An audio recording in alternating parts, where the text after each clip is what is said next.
అందరికీ నమస్కారం. ఎలా ఉన్నారు? ఈరోజు మధ్యాహ్నం హారతిస్తుంటే ఒక నలుగురొచ్చారు. హారతి ఒకవైపు జరుగుతోంది. వాళ్ళు మాట్లాడుకుంటూ ఉన్నారు. ఎందుకు వెళ్ళాం మనం గుడికి? అక్కడ ఏం జరుగుతున్నది? ఆ గుడి యొక్క పవిత్రత ఏమిటి? ఇవేమీ వారి దృష్టిలో లేవు. పోనీ వారేమన్నా చిన్న పిల్లలా? కాదు. నడిమి వయస్సు వాళ్ళే. అలా ఎలా? స్వచ్ఛమైన పాత్రలోకే మనం లౌకికంగా ఏదైనా నింపుకోగలం. అట్లనే ఆలయమో, మందిరమో దర్శించాలని మనం వెళ్ళినప్పుడు, మనం ఎంత స్వచ్ఛంగా, ఎంత శూన్యంగా ఉంటే అంత పొందబడతాం, అంత నింపబడతాం కదా! కానీ ఆ చిన్నపాటి అవగాహన కూడా లేకుండా ఎలా ఉంటారా అనిపిస్తుంది. ఉన్నంతసేపు గుడిలో మౌనంగా ఉండడం, మనం నేర్చుకున్న, మనకు తెలిసిన ఏ శ్లోకమో, మంత్రమో జపం చేసుకోవడం. మనం ఒకరిని ఇబ్బంది పెట్టకుండా, మనం ఇబ్బంది పడకుండా, మనం కలుషితం కాకుండా, ఒకరిని కలుషితం చేయకుండా అక్కడి నుంచి దాటుకోవడం. అది చాలా ముఖ్యం ఆలయాలకు వెళ్ళినప్పుడు. అంతేగాని ఆ వాతావరణాన్నంతా కూడా మనం చెడేదే కాకుండా చెడిచి రాకూడదని నా భావన. ఉండుట ఎలా? గురువు దగ్గర కానీ, భగవంతుడి దగ్గర కానీ అనేది మనం నేర్చుకోవాలి.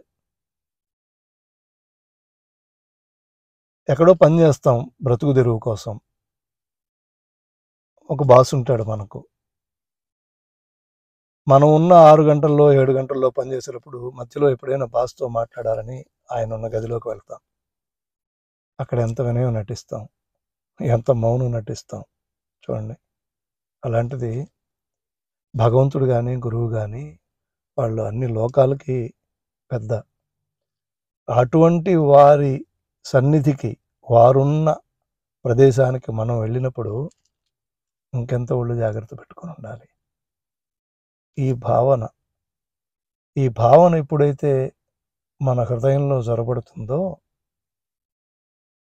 హృదయగతమైనటువంటి అన్ని కుసంస్కారములు వాటంతట అవి శుద్ధిపడతాయి.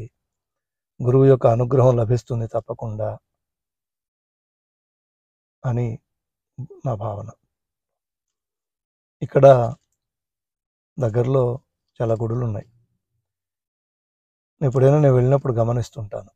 గుడిలోకి వెళ్ళగానే గుడిలో ఎవరైతే వచ్చిన వాళ్ళకి సర్వీస్ చేయాలో వాళ్ళు గుడిలోకి వచ్చిన వాళ్ళతో వాళ్ళ పర్సనల్ థింగ్స్ మాట్లాడుతూ ఉంటారు. గర్భగుడి ముందే. చాలా బాధ అనిపిస్తుంది. వచ్చిన వాళ్ళు భగవంతునితో మాట్లాడుకోవడానికి వచ్చారు. మనతో మాట్లాడడానికి కాదు కదా! లోకాభిరామాయణం బయటంతైనా మాట్లాడుకోవచ్చు. గుడిలో కూడానా?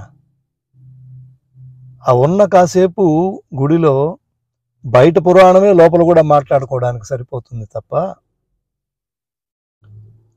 ఆ హృదయ నివేదన అనేది చాలా తక్కువ కనిపిస్తుంది. నేను ఒకసారి ఎప్పుడో రాసుకున్నాను ఒక దగ్గర. తిరుపతిలో కానీ, పెద్ద పెద్ద క్షేత్రాలలో భగవంతుడు చూస్తూ ఉంటారట ఆ వచ్చే జనాల్ని. ఎవరైనా స్వామి నువ్వు ఎలా ఉన్నావు? నీకు అన్ని సేవలు బాగా జరుగుతున్నాయా? నువ్వు బాగుంటే మేము బాగుంటాం. నీ సేవలకి ఏదైనా లోపం జరిగితే ప్రపంచం ఏం కావాలి అని ఎవరు అడగక్కర్లేదు. కనీసం నా సన్నిధిలో ఉన్నప్పుడైనా కేవలం నా స్మరణతోనే నన్ను చూడడానికి మాత్రమే వచ్చే వారు ఎవరైనా ఉంటారా అని గమనిస్తుంటారట. అక్కడ క్యూలో కూడా కాస్త దూరంలో స్వామి ఉన్నాడు అనంగా కూడా మాట్లాడుకుంటుంటారు. అది కూడా ఏమిటి, భగవంతుని మాటలు కాదు, స్వయం మాటలు. అనుభవం భగవద్ అనుభూతి భావనా మాత్ర సంతుష్ట హృదయాయ నమః అని లలితా సహస్రనామంలో ఒక నామం.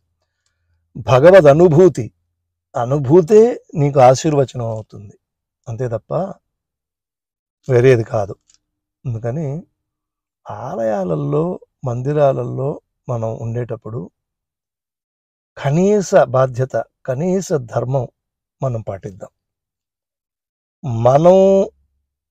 మనకు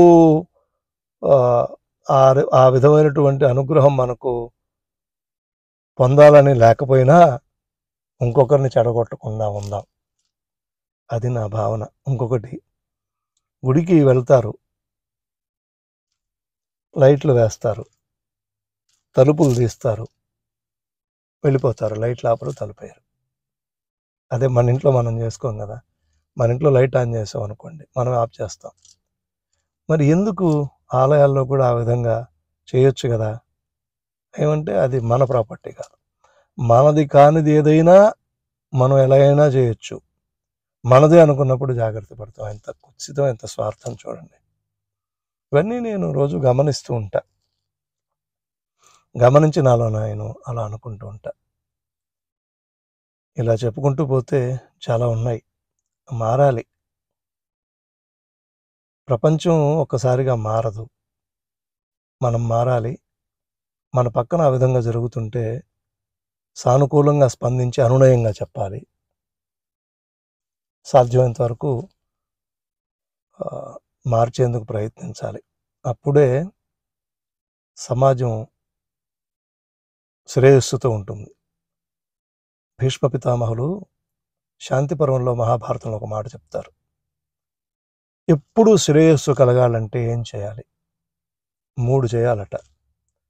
ఒకటి, భగవంతుణ్ణి, గురువుని సేవించడం. 2, పెద్దవాళ్ళని గౌరవించి సేవించడం.